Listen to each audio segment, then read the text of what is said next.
মহেশখালীর কালারমার ছড়ায় কোস্টগার্ডের ধাওয়া খেয়ে পালিয়ে যাওয়ার সময় সন্ত্রাসীদের গুলিতে শফিউল আলম নামের এক লবণচাষী খুন হয়েছে বলে অভিযোগ করেছে নিহতের ভাই।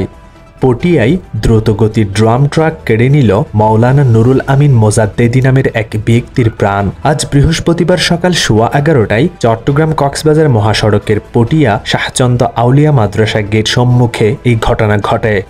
মহেশখালী উপজেলার ছোট মহেশখালী ইউনিয়নের তেলিপাড়ায় মাদ্রাসা পড়ুয়া কিশোরীকে ধর্ষণ প্রচেষ্টার অভিযোগে শাকির উল্লাহ নামের যুবককে আটক করেছে পুলিশ। আজ বৃহস্পতিবার ভোররাতে পুলিশের একটি সাঁড়াশি অভিযান চালিয়ে তাকে আটক করতে সক্ষম হয়।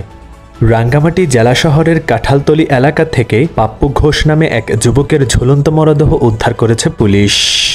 চট্টগ্রামের মিরসরাইয়ের একটি বাড়িতে ডাকাতির ঘটনা ঘটেছে। এই সময় বাড়ির পুরুষ সদস্যরা তারাবির নামাজের জন্য মসজিদে ছিলেন। সশস্ত্র ব্যক্তিরা ঘরে ঢুকে বাড়ির নারীদের জিম্মি করে স্বর্ণ ও নগদ টাকা লুট করে নিয়ে যায়।